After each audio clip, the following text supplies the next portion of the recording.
Welcome to Persons of Interest, a podcast featuring interviews with interesting people doing interesting things, diving into careers, personal stories, life lessons, and more. Here's your host, Derek Dockett.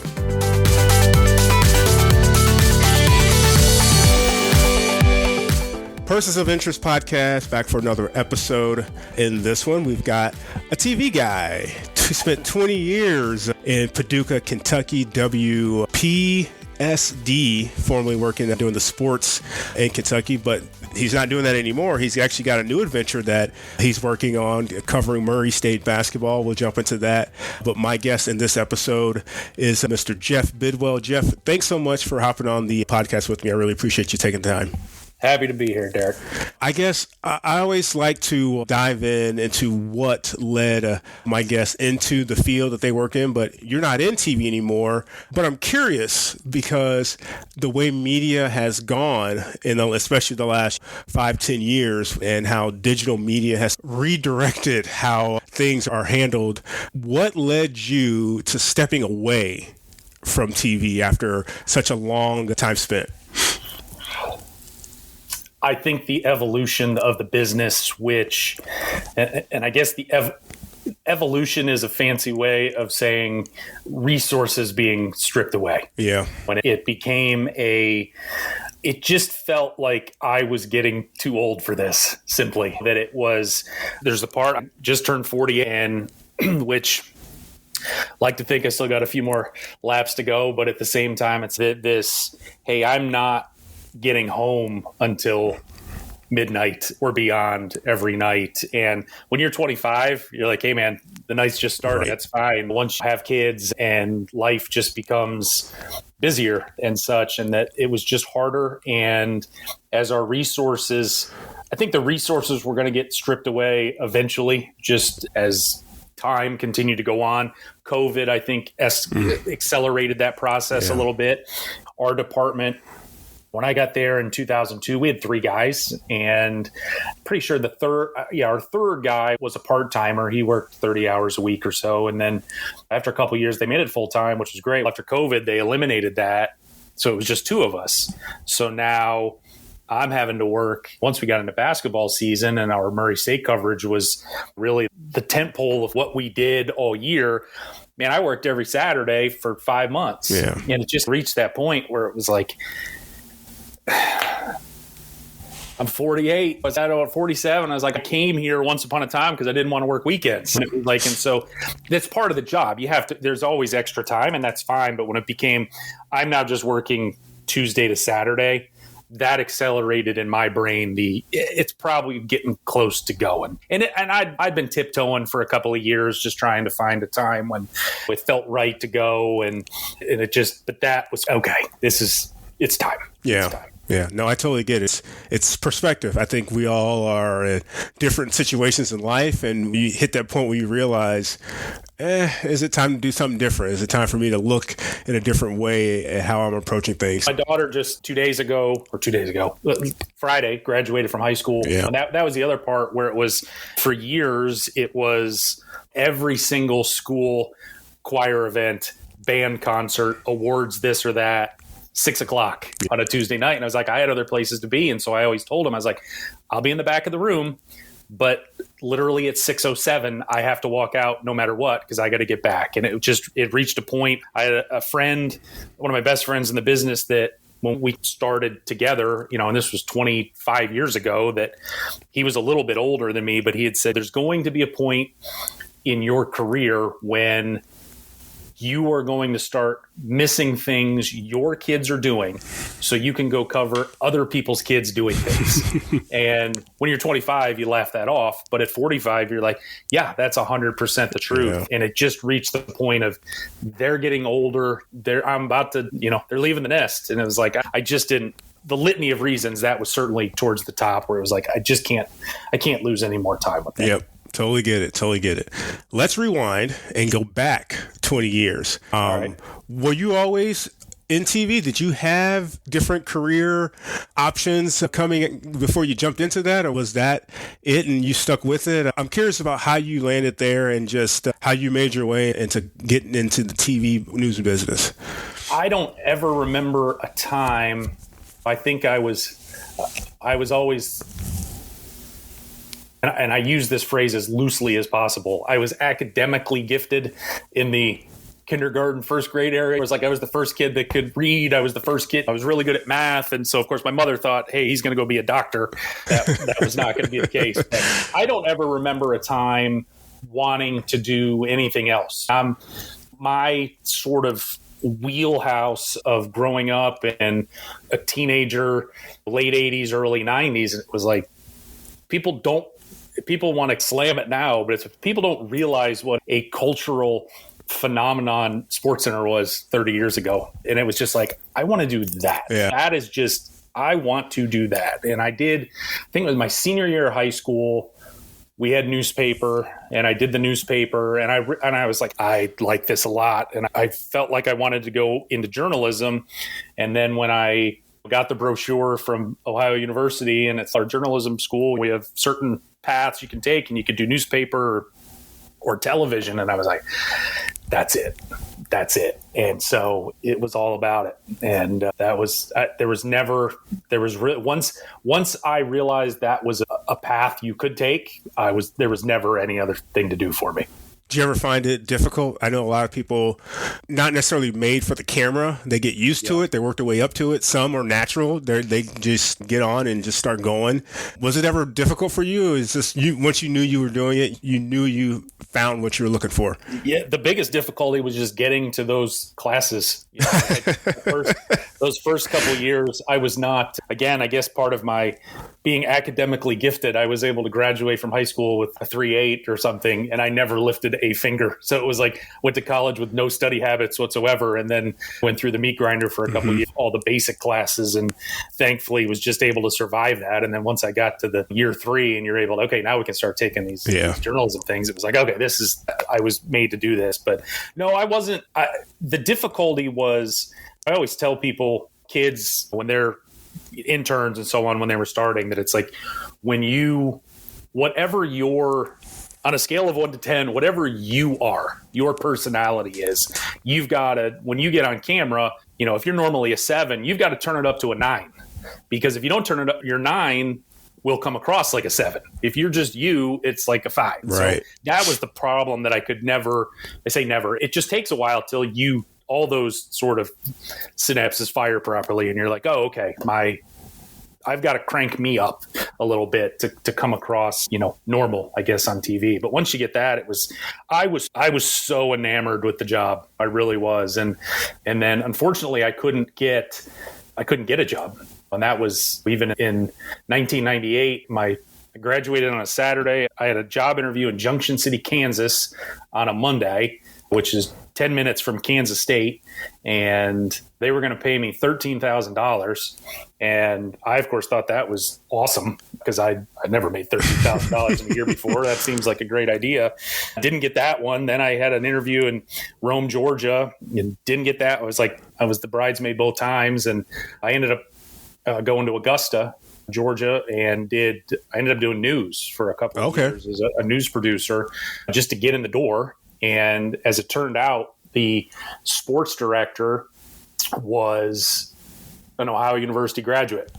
And the weekend guy I grew up in Toledo. He had lived in Toledo, and I had actually known him from when I had an internship up there. He had worked at the other station. So it was just it just worked out, dumb luck. But then they're like, we need an extra guy. We need some help. So I would produce the news Monday through Friday. And if one of them was on vacation, I would then go anchor sports Saturday, Sunday. And that got me in, and did that for a year and a half. And number 2 guy left. I slid in, and the rest was history from there. Being lucky is helpful sometimes. 20 years at one station. You think you would last that long? I'm the type of person where the longest job I've ever had in my life to this point were the 8 years that I worked at the Missouri Valley Conference. Like, when I hear someone 20 years, my last podcast guest, Jim Benson, spent close to 40 at one place. And I hear that, like Doug Elgin, Commissioner of Missouri Valley Conference, more than 30, Mike Kerr, all these guys I've worked with, they've done so many years at one place. And I hear 20, I'm thinking to myself, my gosh, I'm 43 now. That's half of my life. You think you'd be there that long? No, not at all. I got here, like I said, which really speaks to the way that the job has changed now. When I left Ohio University in 1998, people looked at Cleveland. I was like, hey, that's a top 10 market. And that was, well, I hope I can get back here someday. Yeah. But I'm going to have to go to the middle of nowhere and then make a middle stop. And then I can get there maybe as a third job. And literally today, Cleveland is hiring kids directly out of Ohio. Yeah, that's crazy. And that's just how it's changed. At that time, 25 years ago, it was you go to a place, you put in your 2 or 3 years, and then you move on to the next place. And then eventually you just hope you find a place that you can stick. And I think there was, certainly at that time, you get into it and you're like, I'm going to retire in this job, when I'm going to just got to find the place that ultimately is wherever that landing spot is. And we moved here in 2002. I had just gotten married. My contract was up in 2005, my first contract, and my daughter was 6 months old. And I was like, it's not really the right time. Let's just sign another one and we'll try it again. And so I signed another 3-year.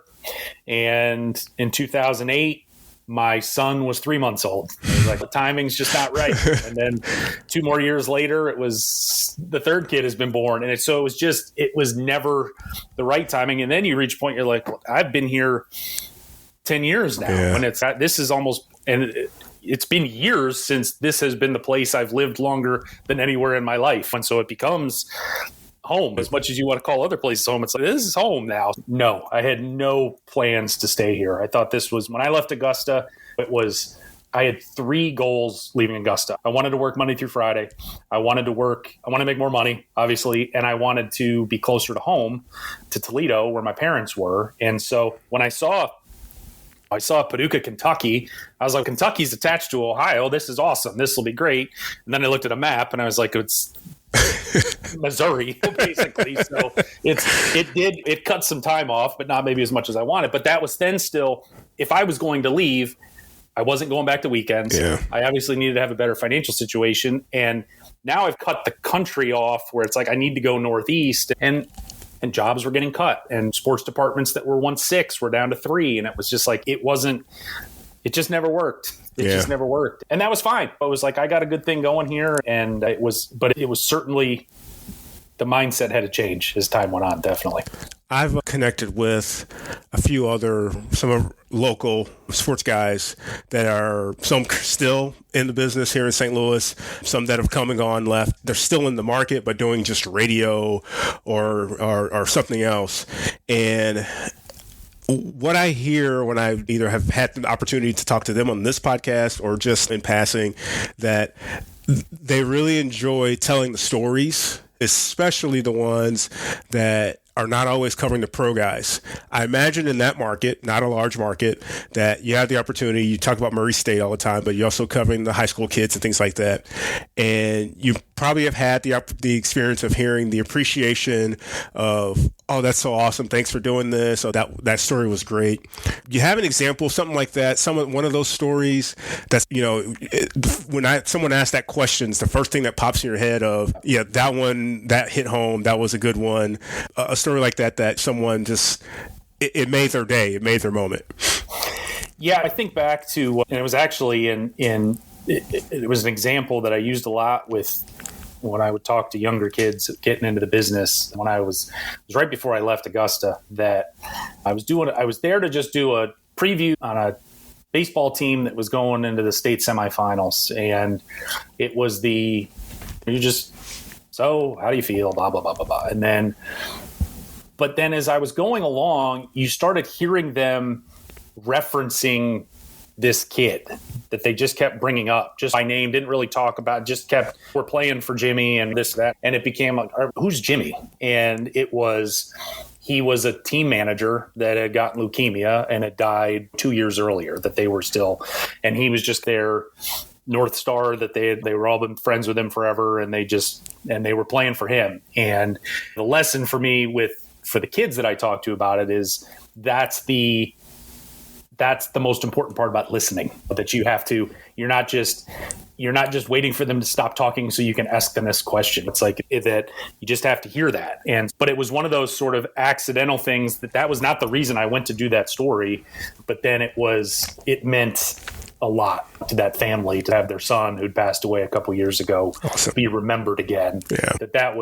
Those are the things that, and in the end, and that's the part about television that is fleeting, I guess, is the next show's in 4 hours. So there's not a lot of time to sit and marinate in good feelings. But those are the few things that, when you get them, you hang on to those because you're more likely to hear somebody call and bitch about something they're not happy with. When you do get the happy news, it's okay. That you impacted somebody's life, somebody's family. Yeah, that certainly means a lot. Yeah, you mentioned when we first got started recording the phenomenon that SportsCenter was, what it became, and I imagine now as we transitioning to your latest project that A, you like sports, but B, when you find something you like covering, you like to dig deeper. You want to find not just the surface stories, just the other stuff, not just the game, but the story within the game. I've never been that way. I'm more of a creative person. My time at Missouri Valley was more of social media and design stuff, so I was never really a storyteller. But every once in a while, I did get the chance to go out and sit with a student athlete, talk and find out some background about them and things like that. I always wanted to do the humanizing stuff in your time covering Murray State. And that's one of those college basketball programs that they've had the tremendous, quote unquote, mid-major history with all the NCAA tournament appearances now. What's the draw there? I get it because it's Division I basketball, and in a market like that's a big deal. Like here in St. Louis, we got Cardinals, we got Blues, you have professional teams. But in a town where you don't have a professional team, you look to that next big thing, and Murray State, and the success obviously helps, but what is it about covering the racers specifically that really you like to dig deep about? It's been I think number one, I love college basketball. Yeah, that's me in the Valley. That's why that was like a dream job for such a long time. Yeah, college basketball. And when I came here, again, 2002, Murray had just made the tournament, and ironically didn't really know that in 2002 they go to Chicago and play Georgia. So I'm in Augusta, so I'm like, hey, Georgia's losing early to this Murray State team that I don't really know anything about. And then the other half of the bracket, it's Southern Illinois and Texas Tech playing. Oh, yeah, that's right. They were all up in Chicago at the same time there. And then obviously SIU goes on to their Sweet 16 run, and we're going to get acclimated with them too. In 2002, Murray State's, as I was looking last night doing some research on stuff, they made the tournament 7 times in the 90s and never won a game. But it was their claim to fame was in 1990, Popeye Jones took, as a 16 seed, took Michigan State to overtime before they lost. That was their hook that as all the pride and whatever, but that was what Murray State had. And they were almost this program of, in those 7 trips, they played Duke to within 5, and they were like, boy, we came close. We could just never really get over the hump. And then really in Paducah, I'm 45 minutes north of Murray, and I'm an hour south of Carbondale. So really, for that first decade I was here, SIU was really okay.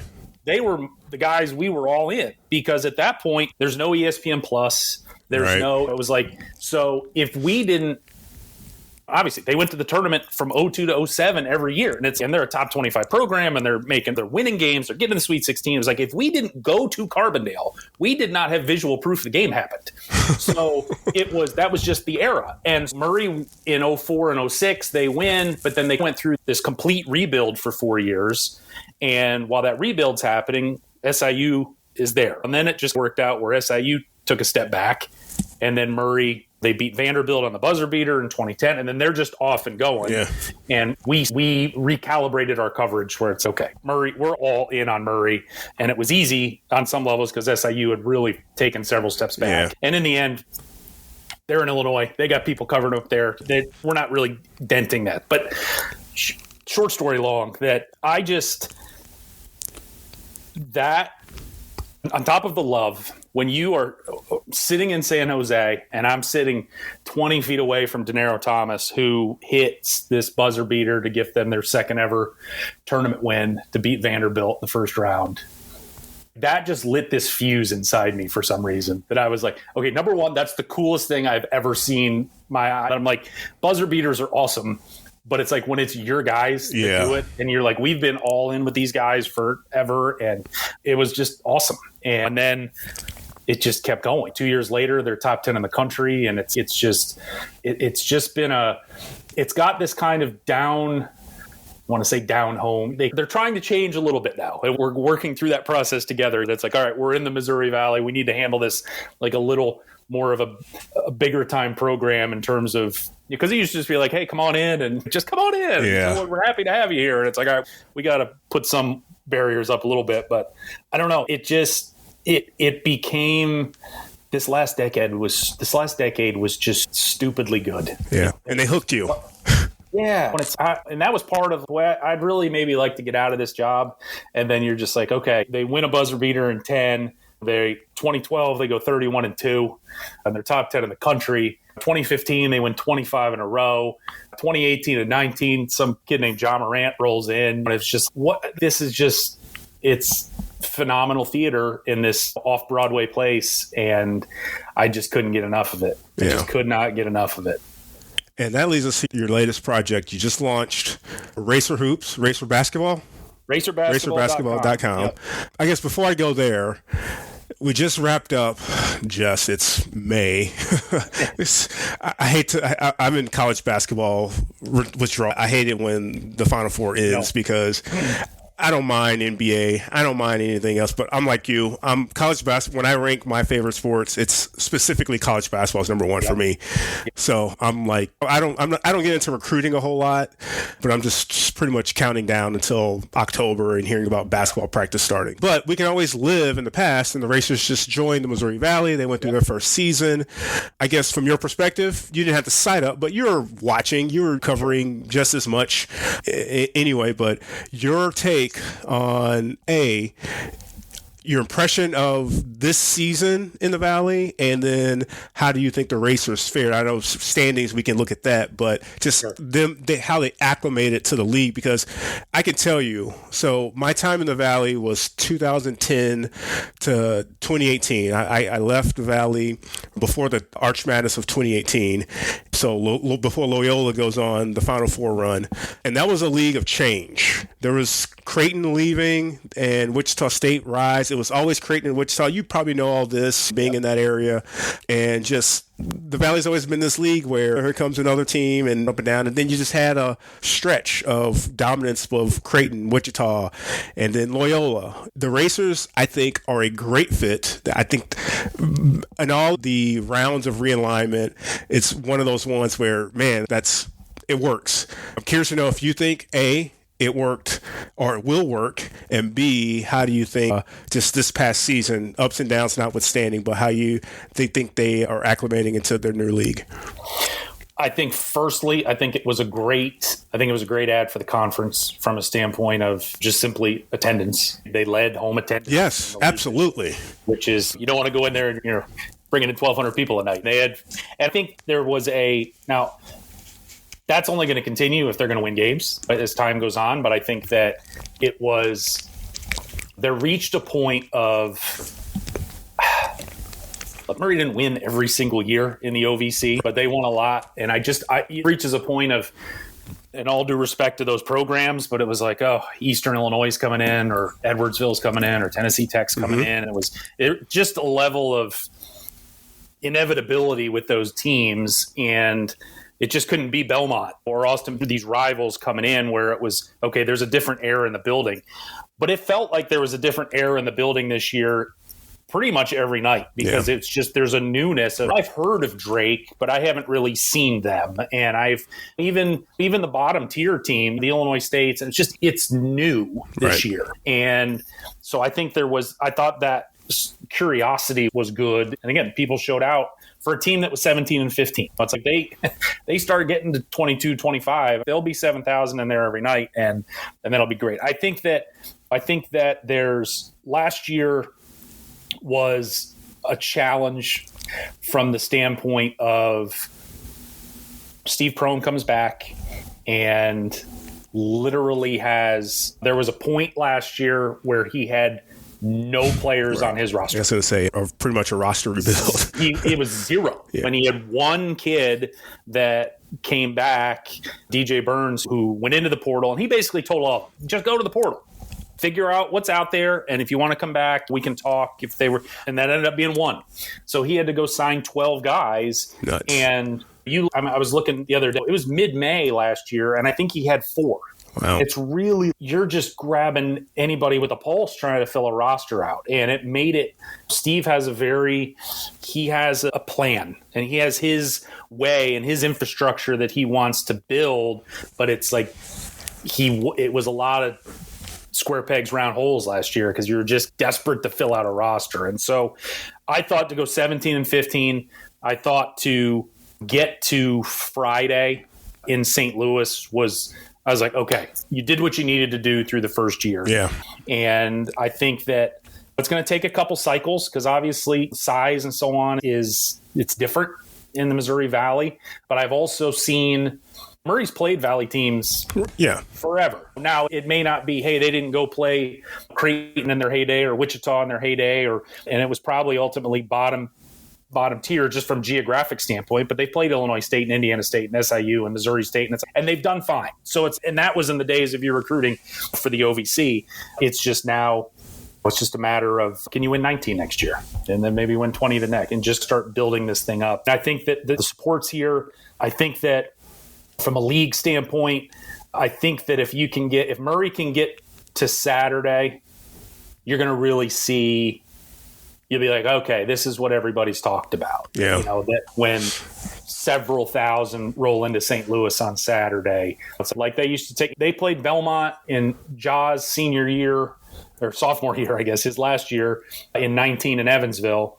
And that Evansville building, I didn't realize, it holds 11,000. And I think there was 10,000 Murray people there. Yeah. I was like, so they will come. It's just, I think the ticket structure is a little different in the Missouri Valley, so it's kind of like buying the whole package. It's like, let's kind of see how this works out. But I think I think that will be the point maybe that the league may feel better about, okay, I understand why we brought these teams in, and just from a dollars and cents standpoint, how impactful it'll be. I think the fans will also get acclimated to those unique ins and outs. One of the unique things about the Valley is that fans that travel in a regular season to conference games on the road, but also those that make a annual pilgrimage to St. Louis for the tournament and understand the ins and outs of tickets, not just the all session, but also when the single session, single game, all those things. The Valley does a great job at doing the ticket specials and things like that.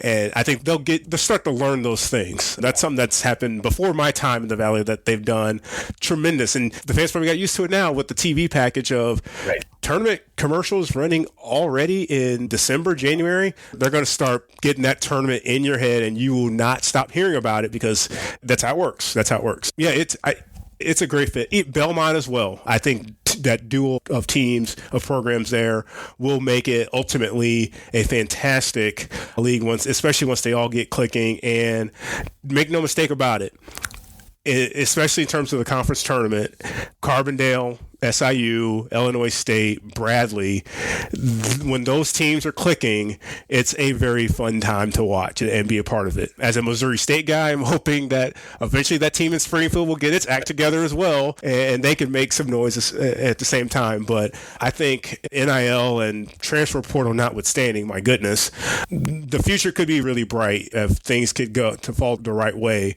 and we could have some fun basketball back and get things back to where they had prior to having one or two teams be the runaway. You get two or three teams that keep it going, and then there's separation by the last two weekends. I think that's what makes it fun, and you hope to have two teams ranked and teams that could make noise in the NCAA tournament. So yeah, it's there, and that's what we talked about. There may be, I look at it from the long game of it's just dollars and cents. Right. And look, Murray may not be able to make the tournament every year. Maybe not make it as often as they did in the OVC. They could not stay in the OVC as it currently is after it's just been poached by so many other conferences. But the bottom line is you want teams to get in the tournament who can win games. And I don't think it matters who's going to go, who is going to represent the Missouri Valley. That's a Sweet 16 team every year. Drake had the goods this year, and it looked like with 5 minutes left, they were at least getting one. They had him on the ropes. They had him on the ropes, and that's a team that ends up making a deep run. Right. So I just think that is – it may hurt that it's not your team, but again, the rising tide and all the ships and all that to go back to the mid-2000s when you're sending 4 teams and you're getting 2 teams to the Sweet 16 and teams are making the Final Four, and it's like that just helps everybody. And I think that if people can just take that half step back and look at the big picture, that this is good for all of us, I think maybe the satisfaction – of course, they want the racers to win, but the satisfaction of the whole thing that you don't feel like you're just in this dead end. I can sense from just our 30-minute conversation the passion you have for that team now after covering them, not only from a work-related standpoint, but like I said, they hooked you and got you attached of why you started your site. When the racers joined, I popped up, I started following you, listened to your podcast, but you've taken it a step further with racerbasketball.com. Paul Oren does a similar setup with his victory bell for Valpo. It seems this might be the trend. Guys that are covering teams of beat writers or former beat writers, but still want to do that thing and monetize in their own way. Tell folks about your project with the Racer Basketball covering the men's and women's program there and where you hope it'll take you.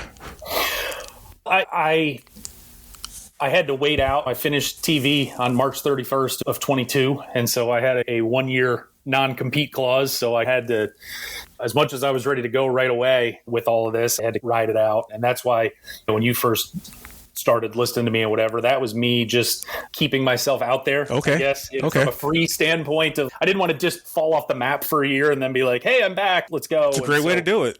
And Paul Oren, as you mentioned, I saw him get his thing off the ground, get the victory bell off the ground. And I was like, man, I think I like it. And I talked to him after he hit his 1-year mark, and I just kind of was like, how's it going? I was like, just how's it going? Are you happy? Do you feel like this is something that's viable for you? Because I'm really kicking the tires on doing this. And he said he's been happy with it. And I from a standpoint and from where we started at the beginning, that media has changed so much. Media coverage has evaporated in a lot of ways. Paducah Sun, which is the New York Times of sorts of West Kentucky, it's like the company that owns the Sun owns the TV station too.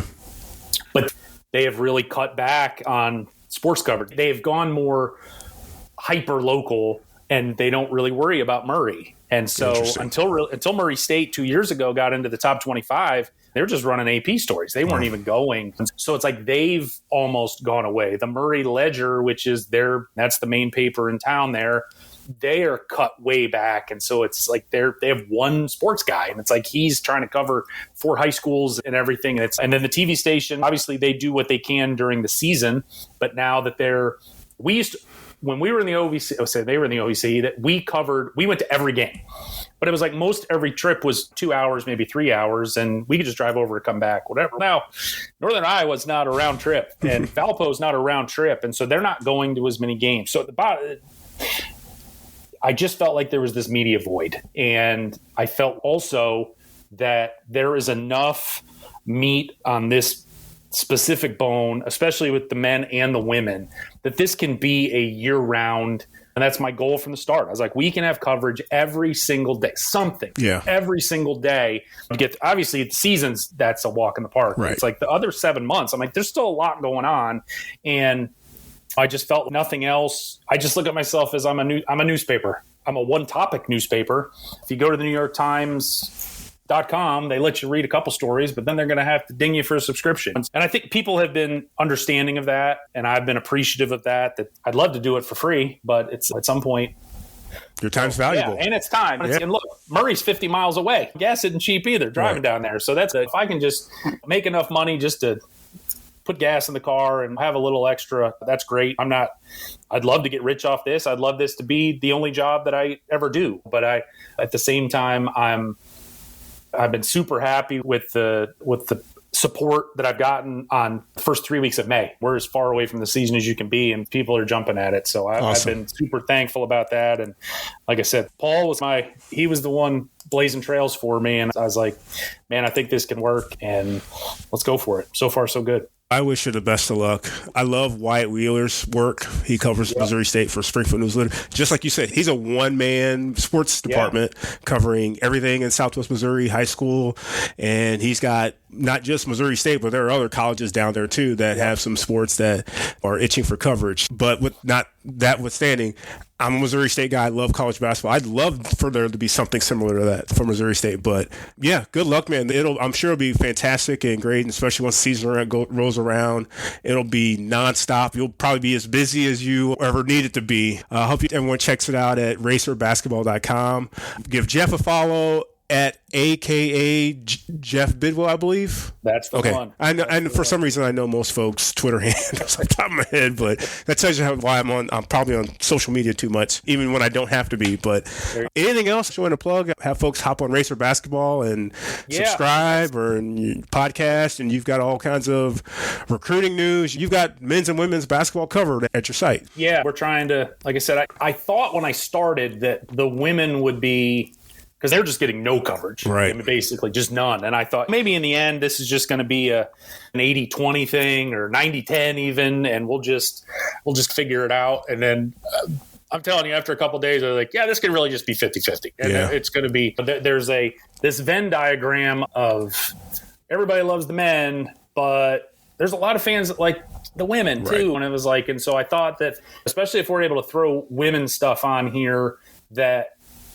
maybe for people that I was like, I don't know that I want to spend the money on this just for that. I was like, but I can get that too. Maybe I now have an obligation, and there's nothing better than a little fire under your ass I'm obligated to these people that believe enough in me to throw a couple shekels my way that I was like, I want to make sure they're getting over value for what they're paying for. And so that's the daily boot in the butt, just to make, if they're happy, I'm happy, and everything's good. So under promise, over deliver, and you can get a fan out of it. So there you go.